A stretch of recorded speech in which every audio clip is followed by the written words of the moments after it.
So because we know our identity, we don't feel like we're confused. But if you're confused, someone breaks into your house and steals you and takes you somewhere else, and you're able to eat a meal and then somewhere else, you'll be confused and start to think that that's your house and that's your meal, that's your stove, that's your defecation, all that. You'll get confused about the whole thing. So because we know that we are Africans, then we know that as Africa goes, African people go. Whether they're in Haiti, whether they're in Puerto Rico, whether they're in Honduras, Canada, whether they're in the United States of America, where Africa goes, African people go. So for us, that's how we contextualize what's happening in the Sahel region of Africa. That's how we contextualize what's happening in all of Africa, in Europe, in the Caribbean, in South America, in North America, in the Western Hemisphere, wherever African people are, that's how we contextualize it. Because there's no uranium in Oakland. There's no oil in Sacramento. There's no coltan in New York. So this empire, this capitalist empire, relies on African resources for everything that it has and it does. And in order for it to continue to do that, they have to make sure we're confused. Because if we don't make the connection between ourselves and Africa, we'll just be happy to have a payment on a Lexus that we cannot afford and never think about why are we not controlling the production of the damn car in the first place. So that's our perspective, you all. That's where we're coming from. So we just want to talk about that in the context that Africa has been the capitalist world's ATM for centuries. No question about that. All of you that are African here, that's why you're sitting here tonight, is because the capitalist world has used Africa as its ATM. I had an African the other day, they're like, well, I ain't no African. I'm like, well, where are your people from? Louisiana? What's your name, Johnson? I'm like, yeah, you African. No question about that. You confused African, but you still know. We love you, we take you. So, ATM, you all, and Europe and the US have used gangster terrorist tactics to steal all of our resources. And as Enem said, the uranium produces atomic power, right? And during the Cold War, in the 60s, this is the reason why Patrice Lumumba was murdered and the National Congolese movement was sabotaged, because of the Cold War, the nuclear arms race, and the Congo having 75% of the world's uranium reserves. They have to get that. So that's why they have to move the National Congolese movement out the way. That's why they exploit Niger. That's why that damn tower is lit up with Nigerian uranium. Burn it down. Burn that tower down. It's our tower. We should have it. It would look very nice in Nigeria, or Ghana, or Ethiopia. We should have it. So example one. Do y'all know that 1 out of 3 houses in France are powered from Nigerian uranium? 1 out of 3. And as Enem said in the video, how many of y'all been to Africa? You know, everywhere in Africa, you can't even, most of the time, electricity is a challenge for the people. How do countries like Guinea, that have one of the highest rainfall amounts in the world, in Niger and the Congo, that have all this ability to produce power, have no electricity. And these crooks and thugs have all the, they don't even turn the lights out. You know, when I was growing up, I would get spanked if I left the lights on. You know, I didn't have to think about it, right? That's how it is for these crooks and criminals. So you say, whoa, you're upset. You're damn right we're upset. Because we want to see this change. We want to do something about it. Another example is France's economic stranglehold over Africa. And we could talk about Britain, Germany, Belgium. We could talk about the United Snakes, this cesspool nation, this backward, decadent, primitive nation that we live in. It's a primitive nation. We need the indigenous people to get this land back so they can civilize this damn place. This is a primitive place.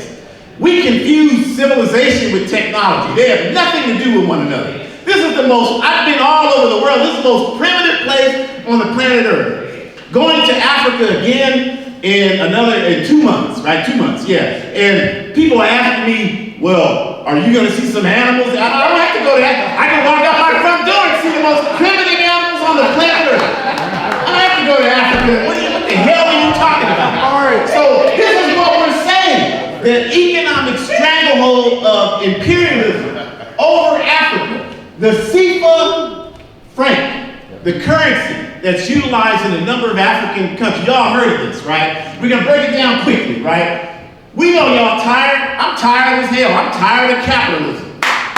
You know, when I sneeze, I say it at work. You can call them and ask them. SEIU 1000 in Sacramento. When a John sneezes, what does he say? I'm allergic to capitalism. That's what I say. I'm allergic to all this. So the CFA franc was introduced by Charles de Gaulle in 1945 as a method to, as they call, to integrate African colonies into the French economy. In other words, to ensure France controlled African economies, right? That's why they did it.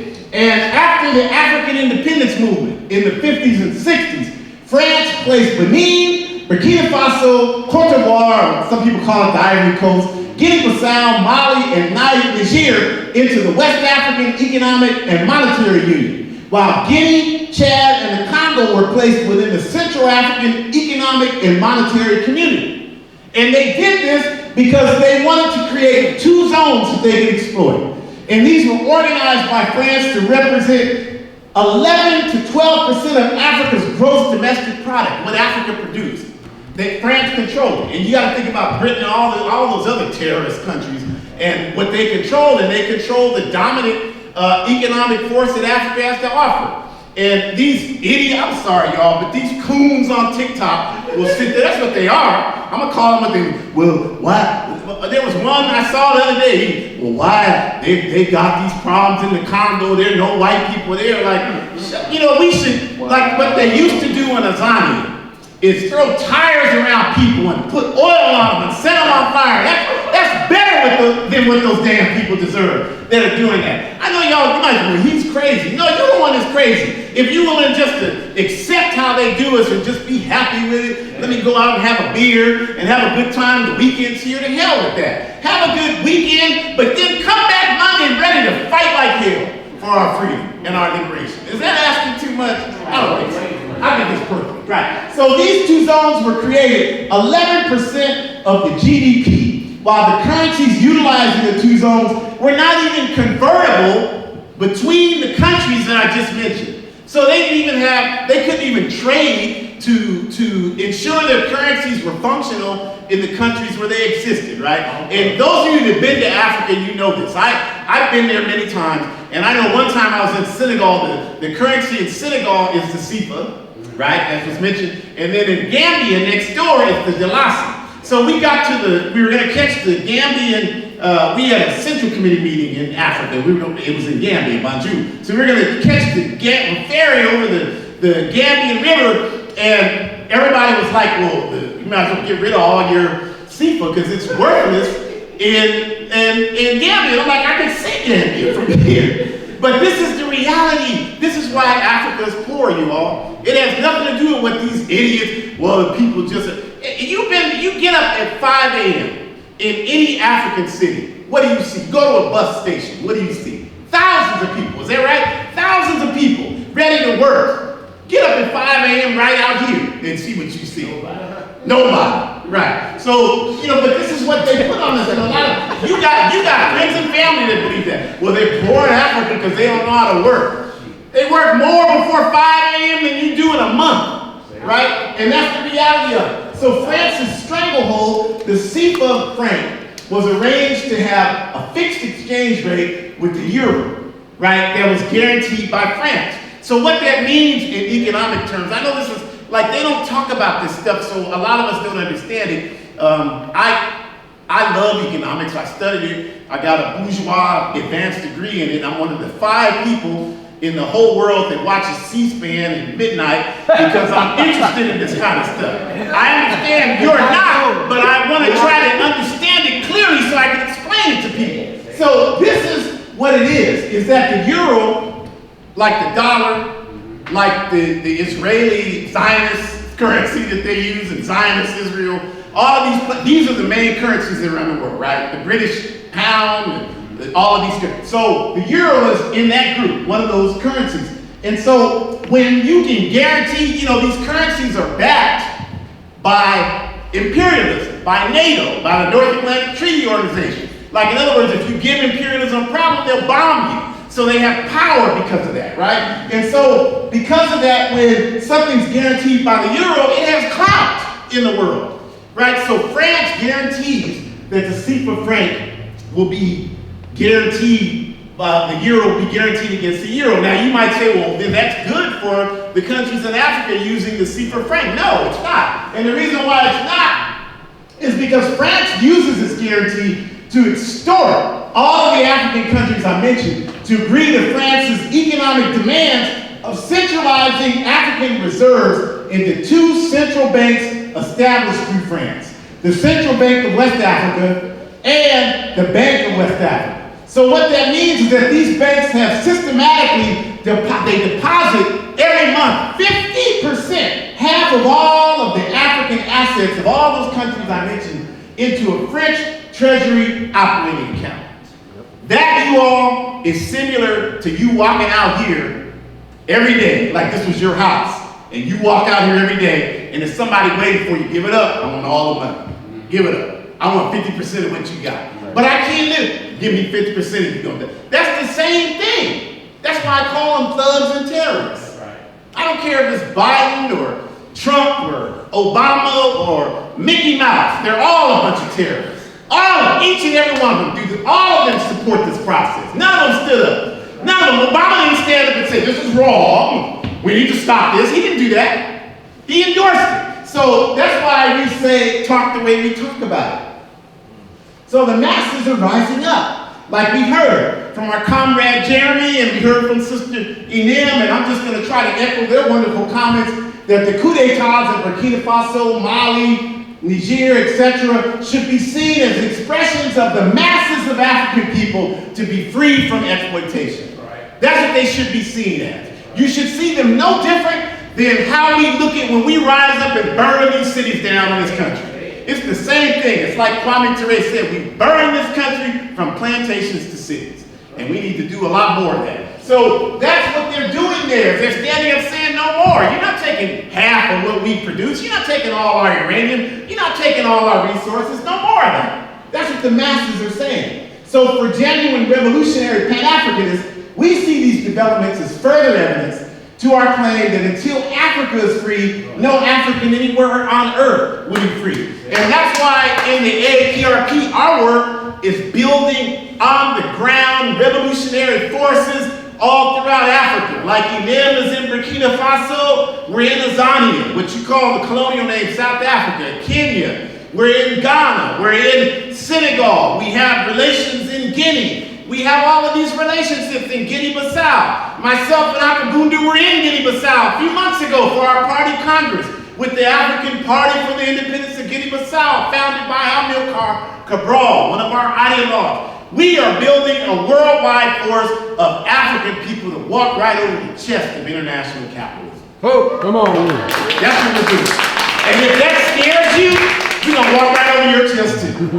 All right? I'm just telling you right now, that's what's going to happen. It probably won't happen in my lifetime, but I'm going to do everything I can to put the pieces in place so that it can happen, right? And my daughter is a member of our party, and I told her when I die, if you don't continue this work, I'm going to hunt you. Right. So we're saying as the African masses bring light to France, Britain, the US, etc., the criminal role in Africa, we have homework to do here in the West. Homework that we have to do. What's the homework? And this is how today status update, like some, the capitalists, like y'all doing too much. All right, so what can I do? What can each of you do? Right? What can you leave here tonight in Oakland, California? What can you do? So these are just some ideas. You may have better ideas, but these are ideas we want to leave you with for the night.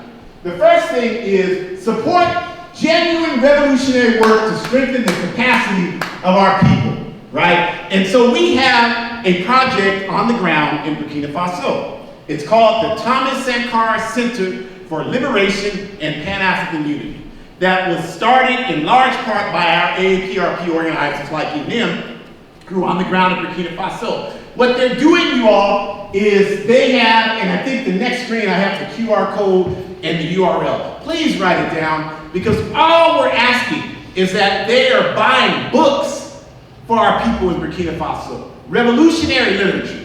The writings of Kwame Nkrumah.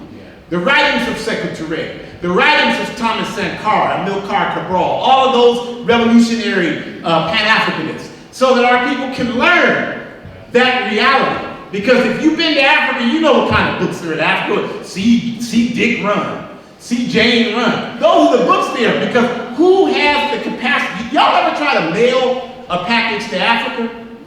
You know how much it costs? How much it costs, Brother Jeremy? Hundreds of dollars. Like we do it all the time. I sent a computer to one of our comrades in Senegal last year and I almost had to file bankruptcy. Right? I mean, it was like $700. Right? So who has the money to take books over there? You know who it is. It's these capitalist, European capitalist evangelists. So they take the books they want our people to learn. Like, so colonial education is worldwide. You ain't learning nothing here in their schools. We ain't learning nothing there in their schools except what they want us to know, which is to be servants to them for the several hundred generations to come. So what we're saying is that we don't want to, you know, we want to learn about not just the African revolutionaries in Burkina Faso and all throughout Africa, but all the revolutionaries in the world. Fidel Castro, Ernesto Che Guevara, Mao Zedong, Ho Chi Minh. We want them to learn about all of that and make those analyses for themselves. And a lot of the women that are revolutionary theorists, because there are plenty of women and non-binary people. We're reading in our Work Study Circle a book about gender epistemologies right now. So there's so much that our people need to know. So support this project, the Thomas Sankara Center for Liberation and Pan-African Unity. You can Google it. And all they're asking is for you to dedicate an amount each month that you can pay. $10 a month. And just do that. Y'all know you got 10. You can't be in this capitalist empire without $10. You got $10. And if you don't, you know somebody that's got $10. So have them support this. Like people support black businesses. I don't give a damn. Like, support revolutionary African organizations. That's what we need you to do. Because a lot of these businesses, they're no different. I know we don't like to hear this, but we have class analysis in the All African People's Revolutionary Party, right? And I grew up in Hunters Point, right across the bay. And we had Africans that owned stores. They treated us as bad as anybody else. Their prices were as high as anybody else. You know, they had no interest in uplifting the community. They're trying to make money like all of them. So this is liberatory work for our people, right here.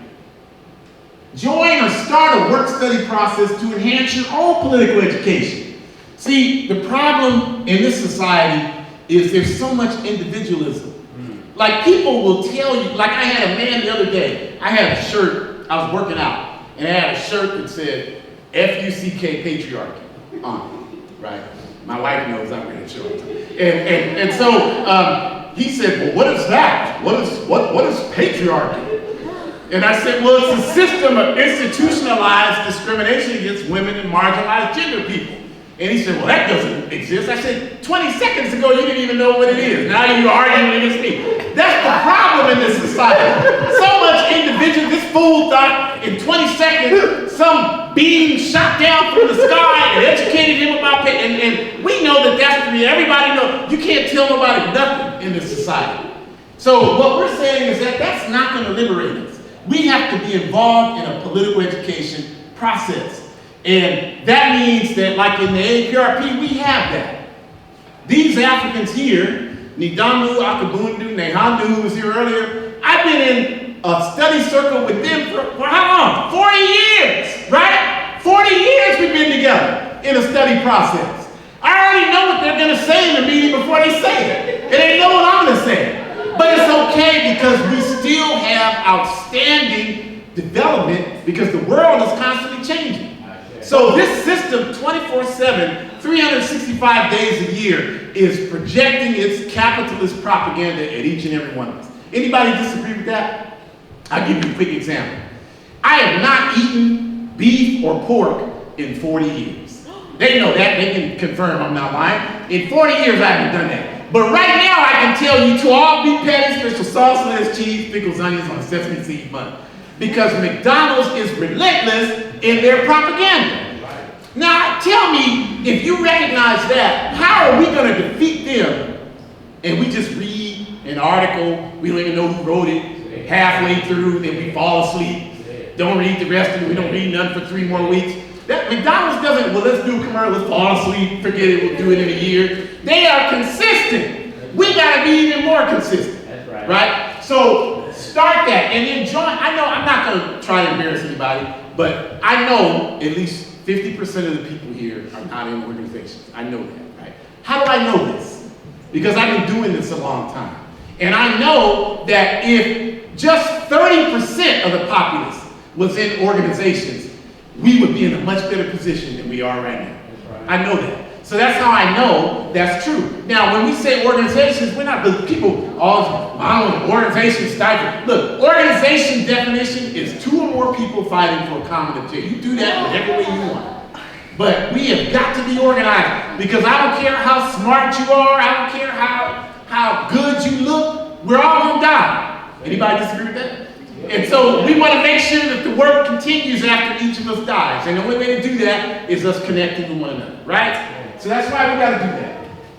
And then last, support genuine efforts to fight for Pan-Africanism, indigenous people's rights, and all peace and justice aimed activities and organizations. And the way you can do that is our good friend Tony Gonzalez talked about the American Indian Movement West going to Alcatraz. This is their land, you all. It's not yours if you're not indigenous. It's not yours. Any of you Africans here that believe we were all in one the other day talking to me, my family been here 1,000 years. I'm like, prove it. Prove it. Because I told them, y'all the ones paying these European capitalist corporations hundreds of dollars for your DNA. I don't need to do that. I'm African. I don't care which part of the continent. I'm fine with that. That's good for me. But if you do that, I'm not criticizing you for doing that. But I did a DNA test. I'm like, let me see it. Because if you've been here thousands of years, I've seen the test from actual indigenous people. You know what it says? Indigenous to the Western Hemisphere. He reluctantly finally showed him and said Bakongo. I'm like, you're lying. See, you lie. And the reason why is because you're ashamed of Africa because all you know is at 11 o'clock at night, send 88 cents to feed this baby that's distended. And that's all you know about Africa. Some lions and all of that. That's all you know. And that needs to be corrected through this process, right? So that's what we're talking about. These are the things we can do concretely. All these things you can do tonight, you all. We are not saying you have to be Assata Shakur tonight, Malcolm X tonight, Huey P. Newton tonight. We're not saying that. We're just saying if all of us don't make some kind of contribution, we're never going to move forward. I am so sick of hearing people say, how come it's not more people here? I'm like, well, how many people did you bring? You know? How many people did you bring? Like the people come in the event, eat up all the food, talk about how come there ain't no more people. You didn't tell nobody about it. That's not going to get us where we need to go. We got to get everybody engaged in this. So I'm going to stop and just say that we want to just reiterate that please take this down and commit to doing at least one of these things. Should do all of them, but at least one of these things. And the more of us who do this, the faster we can address these problems. This is not too much for us to overcome. Right. It's just we got to get more people engaged in it. Does that make sense? All right, so we appreciate you all, and we're going to stop, and I'm going to turn it back to our good comrade, Ian, who's going to open it up for, you all to have some discussion.